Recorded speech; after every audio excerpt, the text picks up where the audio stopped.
Hello, and thank you so much for tuning in to another episode of Just Off College Avenue. In today's episode, you'll hear from Cam with Peregrine Computer Consultants Corporation, also known as PCCC. The episode was recorded at the Southwest Virginia Internship Summit and will include tips on resumes as well as other items as you are navigating your job search. So thank you so much for tuning in, and let's get started. My name is Cam, short for Kevin A. McGrail, but I was lazy when I was about 14 and I used to basically type my initials instead of my full name, and people just started assuming it was my name. That's how I got the sobriquet. Got some notes up here. I probably won't read them to you, but I will try and give you a couple of tips around some of them. At the end are some of my colleagues who put together tips, and I'll talk a little bit about those. If we have a few minutes, I want to give you some live demos as well.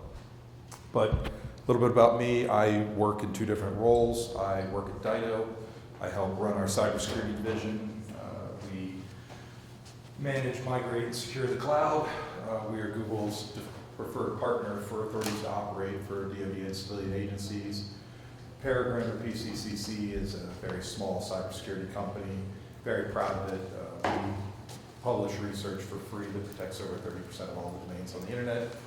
You can find me on LinkedIn. My LinkedIn will also be at the end. You don't have to worry about writing notes. If you just ask me for the slides, I'll give them to you. I do like talking to people on LinkedIn, so don't hesitate to reach out. We'll bring up my LinkedIn.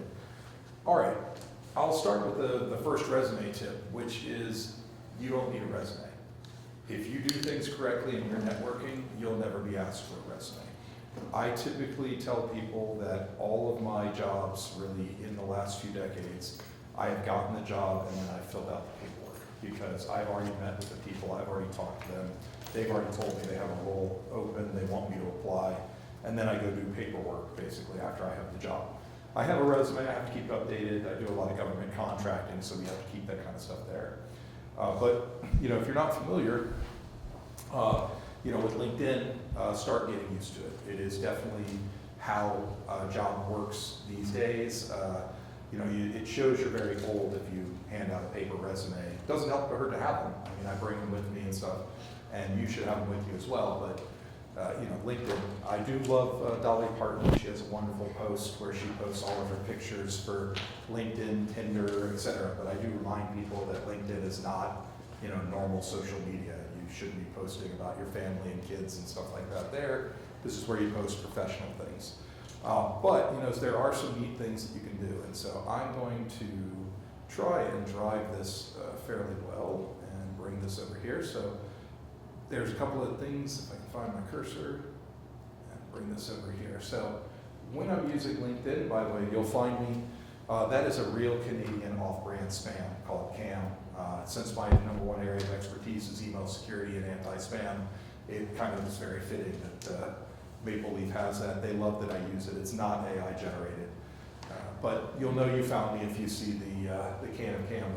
But some of the things that I do like showing people, if you're not familiar with it, is if you get your LinkedIn profile to a pretty good state, one of the things you can do is you can click here and you can do save to PDF, I think is what that says. I don't see particularly well, but that's a great feature if you're not aware of it, where you can keep your I can't see if that says saved items or saved PDF. There it is, that one. So I really don't see very well. By the way, if I'm saying something that doesn't make sense, you feel free to interrupt me and tell me. But you notice I have something that sort of looks like a resume, and I can now do things with it from there. So I'm going to do a couple of things. I think I've got a resume here in my downloads, and we'll come back to that in a little bit here. But if we go back to here, I really just want to tell you, networking is the most important thing. Another little trick that works really well, and the reason it says ask for advice, not help. If you're reaching out to somebody on, LinkedIn, and you send them a message, don't ask them to help you find a job. Ask them for advice. Now, I do warn people that when you ask for advice or ask for opinions, there is a crass statement that my grandfather would have made, which is, how our opinions and assholes are the same because everybody has one, I think is the quote. So be careful what you ask for. But the point being is that if you ask for somebody for advice, you're going to be a lot more likely to get them to respond, engage with you, and get help. Additionally, experiential learning is now being required, so make sure you're using that. When you're at your internship, make sure you're talking about what roles they might have when you graduate. Things like that are very important. Another big one is employee referrals. If you can find somebody on LinkedIn who works there, or a network, or a past alum or something like that, ask them to help you apply for the job. One of the big things as an employer that I can tell you is that somebody who comes through an employee referral, 4 times more likely to work out. So we want to do employee referrals. It also gives you kind of like an ombudsman at the company who will, maybe go hand your resume to somebody, follow up with you, ask questions, give you some inside hints, maybe tell you that, oh no, that job description's full of crap, don't listen to it, etc. But it's something that's a lot of people don't know about. Another thing, and I'll talk a little bit about this with the AI, and you heard some of the people. It is nothing right now for me to get 1,000 or more applicants to a job opening. It is insane. The number of people using AI, using bots, you're not going to stand out very easily if you're just sending in resumes. So that's why I recommend the networking. Don't forget the power of being in person and meeting somebody and going by the office and things like that. If you can get it done, that's when you become a person, not just an email address. But as it says here, don't lie on your resume. We are going to generally spot check things. The other things I can tell you that just having seen a gazillion resumes, I can usually spot the ones with lies immediately. It's kind of weird, but it doesn't take much. Being wary of social media. This is something that I think a lot of college students need to be aware of, is your social media is going to be searched. You can bemoan it, you can complain about it, but if you have public profiles, they're going to be searched. So think about what you post and whether or not it's going to be hurtful to your career, whether it's now or in the future. Another thing, especially if you're in technology, open source software can be pretty amazing to get working in. I was a VP of fundraising for the Apache Software Foundation. It's a foundation that maybe you guys have not heard of, but when I used to do their pitches, I would say 3 points, which is every single plane in US airspace is tracked with Apache software. 80% of every website on the planet uses Apache software, and every smartphone on the planet has Apache software on it. We're very intrinsic to how you guys work and compute. It's just over 25 years old now. And I can tell you that, like, for example, there were projects like MySQL that if you put together a patch, and by the way, patches don't always have to be developer related. I know there's people from many different careers here and career paths and career interests. Documentation writing, graphics, just anything dealing with the project, marketing, you can get involved in a lot of projects, and they don't have people with a lot of soft skills. They might have people with really good hard skills, but they don't want to talk to people, they don't want to deal with people, and if you can show those type of skills, you can get involved. But MySQL, as I was mentioning earlier, if you made a good contribution, they send you back a job application. MySQL was bought for $1 billion by Oracle, so there's a lot of pathways there. And again, I've already talked a little bit about LinkedIn. Regurgitating items. This is really important, and AI is going to make it easier/harder. I can tell you right now, you saw the gentleman talk today on stage that he got 127 or something like that applications for one job opening. That's a number on the low side sometimes. So a lot of times you want to make sure you're hitting the terms that are there. I mentioned earlier that not always the people reading the resume are the people that have any expertise in it. And this is where you have to regurgitate. So, I can't think of a really good term offhand, but if you have a technical term or you have a term of art for your field, and you use it fairly correctly, but differently than the job application, you may not get a call back.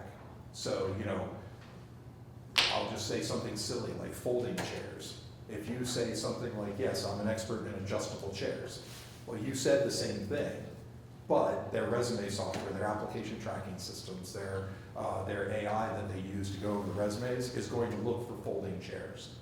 And it's in fact so bad oftentimes that even when there's bad grammar and it's spelled wrong, I will typically put like folding chair sick, which means it's spelled that way in the original source. and then I'll put the correct term for it and things like that. So both are in the resume or in the cover letter that we respond back to. Let's show some other things. I do like showing people about Gemini. There are many tools out there. I do work a lot with Google, so I will use the Google tools. But I'm going to show you guys real quickly some things that you can do with Gemini, if I can get my screen to work here. So a couple of things. First of all, with Gemini, you can just ask it questions. And so, for example, I'm going to write, draw a cartoon of a speedy cavalier with a sword wearing black and red. I think that's close to UVA's colors. And this is one of those things I like showing this one because I just imagined that there was a bet going on that somebody said, hey, I'm going to get all of the leaders of Google to say the word banana about 100 times. And so down here under tools, I'm not sure if my mouse is not working particularly well right now today. One of those has a banana on it. It should say kinetic create image or something. I don't know if I got it right or not. It's like my mouse is jammed or something. Yeah, we'll hit return, it'll figure it out. But if you're not familiar with Nano Banana Mode, what Nano Banana Mode does is image editing. And I got to go to a conference about 3 weeks ago and see all the leaders at Google say the word nano banana about 87 times in an hour and try not to chuckle every single time. So I have a rule, never let engineers name anything. So Nano Banana is a kind of a neat feature with the AI tools. It may not be so useful in your resume stuff, but I do tell people sometimes stand out from the crowd. If you, for example, made an interactive resume, if you put something up on a website, if you have something that you think might be interesting, show it off. But here I can write things like change. I can't see if I can type change the hat to a top hat. What the Nano Banana Mode will do is it will edit the image rather than recreate the image. So if you've used any image editing tools, you're probably familiar with the fact that it would basically create a new image every single time you changed it. So now I could scroll back up and show you, but that's effectively the exact same image, but now it has sorry, my mouse is jammed or something. Now it has a top hat on.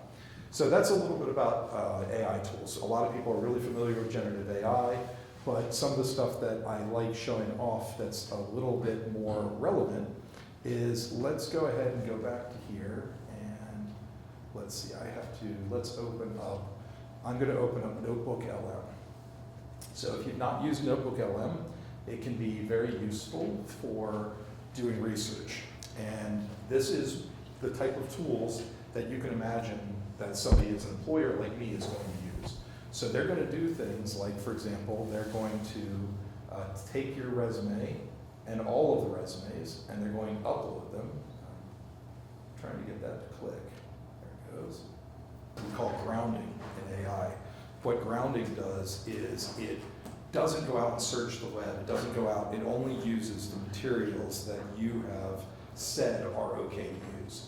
And by doing that, what you're going to do is you're not going to just get answers randomly from the internet. You're going to get answers only from the material that you have provided. So let's see, do I have a mouse working? Yes, okay. So let's see if I can use this other laptop as a mouse pad. One of the things you get is that the reflective marble there is not going to make the mouse work very well. Let's see. Yay, I can click now. So I think this is my profile image. So one of the things you can do is you can upload your resume to something like Notebook LM. And the really neat thing that you can do at this point is you can go down and imagine they're going to do things like they're going to upload their job description over here. And then they're going to ask a question like, what applicants best meet my job description? What are the top 5 applicants? The other thing, I use it all the time, like I fill a lot of positions where it's like, oh, I need somebody who knows, whatever, overhead scrolling, make up a fake term. I can then search a resume pool and say, who has experience with overhead scrolling? And all of a sudden I can get it. But, what this lets me do is I can be like, what year if it's in there. I don't know if I spelled the word college wrong, but Google will probably misspell it, or fix it misspelling. So this is just kind of one of those things you can do really quickly with Gemini, other tools as well, and it'll give you answers back only from the resume that's uploaded. But you can also do it, you can upload your job description that you're applying to and say, help me write a cover letter from my resume for this job description. And what I generally will say is that Gemini is going to give you a really, really, really good first draft. You know, I like to point out it's not a database. A lot of times if I'm teaching Gemini and things like that, I'll do something silly, like I'll say, please write me a recommendation letter for me and my cat Fluffy to attend veterinarian school. And the reason I do that with something silly is that there isn't a database of people applying to veterinarian school with their cat. So sometimes it comes back and says people don't take their cats to college. Then you have to say, like, I will bring my emotional support animal and things like that. But it's not a database. Deep research is another great tool, and we'll see if I can get my mouse to work well enough to give you answers with that. Let's see if I can find my, this one here. So one of the things you can do, like, is you can go to gemini.google.com, that's the app, and you can do things like, you can ask questions like, who is Kevin A. McGrail? And I will tell you they're going to use tools like this to search you. They're going to use tools like this to search the internet. They're going to search your LinkedIn. One of the nice things that you get about this tool as well is that there are features that you can do like deep research mode. And this is particularly good. Can somebody tell me where deep research is? Top one. Top one, thank you. And it's going to say start a new chat, I think. Yeah. Okay. So one of the things you should be prepared to do is if you're going into a job interview, take 5 minutes and know what the damn company you're going to apply for does. I mean, it's kind of silly, but you know, people don't know. Like, so you can be like, you know, you can just ask questions. I'm going to pick a company that's really easy to find, like, you know, what does, I saw Food City is next to me. So, and I put in my will that they have to try and get the Food City giant shopping cart to be the hearse for my funeral. So, you know, I like Food City. They used to sponsor the race. But, you know, the key point is you can do questions here. When it's in deep research mode, one of the things that's kind of neat is it's not going to come back with the answer. It's going to come back with a research plan. And then you can say, add this to the plan, you can edit the plan, and you can say, go off and do the plan. But in a few seconds, you can get some really, really good information back. And you can start asking it very organic questions. I'm going to switch away from deep research mode again, and we'll use the Food City, you know. What does Food City do?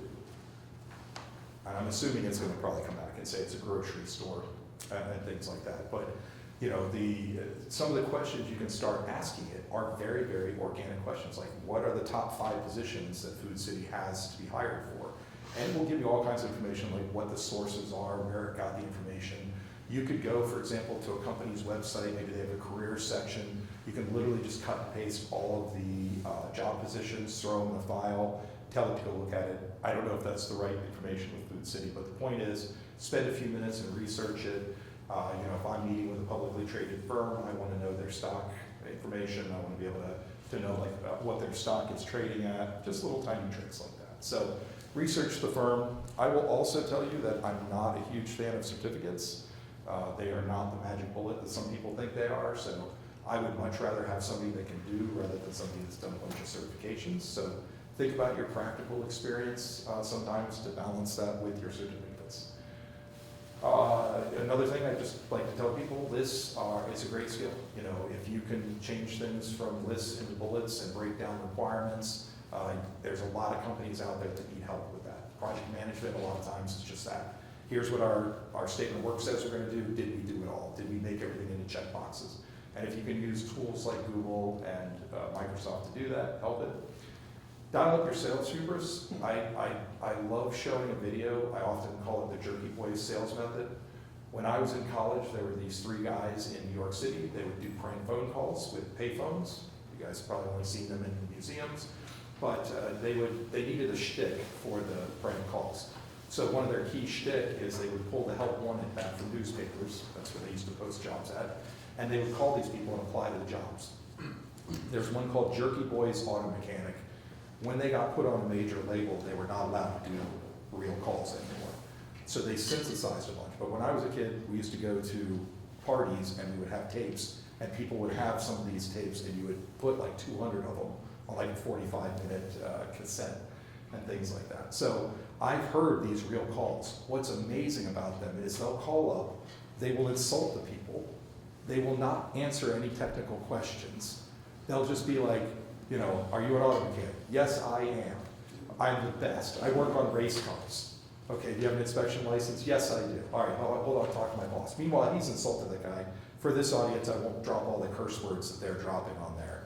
But, you know, the guy, he'll be like, all right, so I'll show up at 8 and, you know, I'll run, you know, circles around all your guys. And they get the jobs. That's the reason I want you to go listen to the Jerky Boys, because they really don't answer anything. And I can tell you, I've heard them call job applications for everything, auto mechanics, and they don't know anything about the field. They're just like answering yes to everything. So, you know, something to think about, but don't lie, but definitely don't undersell yourself. You know, you're smart, you're graduating college, you're getting ready for your job, you know, you wanna definitely sell yourself. You know, think like, you know, President Trump, and I won't get into politics, but, you know, I got all the best people, I did the best things with the best stuff, and it's always the best. It's never, you know, anything other than that. The final thing I will just warn you about is your resumes oftentimes have your home address, your email address, all kinds of information, sometimes old addresses where you went to school. Be careful about where you send those resumes. I don't normally send a resume just blindly. There are also a decent amount of scams out there on you know, social media, LinkedIn even, that are trying to get you to apply to things. There's all kinds of, you know, red flags. Like, for example, if you're applying for a job and there's any costs to apply for the job, or they start mentioning that you're gonna have to buy materials or anything like that, run and warn everybody about it. There's gonna be your Ponzi schemes. You know, I am a big fan of, like, for example, there's a gentleman who just did a major posting, somebody famous, about like how he talks and he looks on resumes for like people who've worked at McDonald's and things like that. I love that. I don't mind, especially somebody who's graduating college, if you have like a retail position. You're not going to have experience in my industry. So I love seeing that you have work ethic and that you've worked somewhere. And I love the quote that everybody should work 1 year in retail because it's horrible and then you'll want to work in a white collar job the rest of your life. This one's kind of one I brought it out of my technical writing class, F-shaped reading. They used a little thing that scans the eyeballs. How am I doing on time? Not good. And what the thing does, scans the eyeballs, where are people looking? And this kind of shows, you can sort of see there's like a red F from the heat map there, as long as you're not colorblind. And the main thing is they read the first sentence, they read the heading, they read a couple sentences in the second one, and then you're lost. So if you haven't hooked them in like the first sentence or so in the heading, you're probably not going to hook them. So make a lot of attention to your first heading, your first sentence or two, your first paragraph. It's going to matter a lot. These all mail out, but Amy Horton works in HR. She has a lot of good tips about what she looks for in HR. In the essence of time, I won't go over any of these particular, but if you email me on LinkedIn, and my LinkedIn will come up at the end again. Amanda Kopp works in our project management colleague. She's got a bunch of information here. It's kind of interesting. She hates misspellings. Like if you have misspellings on your resume, you're not going to get hired by her. So just kind of one of those pet peeves. You're going to be meeting with people with different personalities, different kinds of concepts. I always joke down at our table, if you're interested in our internship in cybersecurity, you know, we make a joke, whatever candy you pick, you picked the wrong candy, sorry. You know, just to mess with people. But Greg also has some ones, and one of his quotes I love from Greg is he just says that resume writing is nothing like technical writing. It's not good writing, it's just usually kind of very haphazard, but a lot of times the cover letter is where you want good technical writing, you want good regurgitation of the job description, and you want it almost one-to-one. And remember that thing I said about changing paragraphs of text into lists? I will usually go through and say, I am excellent at this, etc. Other than that, we are seeking 3rd and 4th year engineering and comp sci. If you have an interest in cybersecurity and you're in another major, don't be afraid to come talk to us. We have definitely dealt with some people who have an interest in it. I will tell you that about 20% of the people fail the class, and about 20% of the people after that find out they do not want to work in cybersecurity. It is definitely a hard industry. You have to have good compensatory techniques for dealing with stress, but we do it as an interesting class. We teach a lot of stuff. As I mentioned, we do teach some of the companies around the world, like Google, how to do things. So we're not unfamiliar with how to teach technology. We have a quote that comes down to, if you can't build a network, you can't secure a network. Oftentimes I have people come to me and say, well, I want to work in cybersecurity for automobiles, for example, and I tell them, if you can't build a car, you can't secure a car. Now, I normally say, like, I'm not a great mechanic.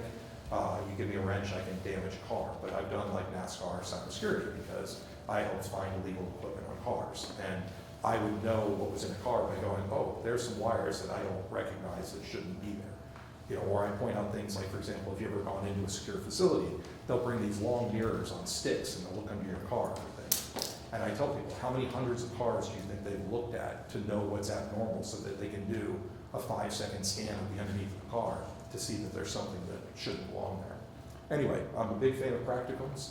Cybersecurity needs more of them. You would probably call them labs, but in a lot of fields, for example, the hard sciences, chemistry, for example, you're going to have a dozen labs before you graduate. In cybersecurity, you can graduate and have never touched a keyboard, literally. So we try and approach things from a practical experience. There's real work. We're dealing with real data. We want as quickly as possible get you doing actual work. But there's my LinkedIn again. That's everything I can teach you about resumes in 23 minutes. And if I had to guess, I'm over, and it's lunchtime now, so we're getting close. But if anybody has any questions that are burning, I'll be downstairs, but you can ask a question now too. Thank you so much for tuning in to this episode of Just Off College Avenue. We are going to be on a short hiatus until the beginning of January, but don't worry, we will pick up and we have so many more guests and interesting topics to touch on.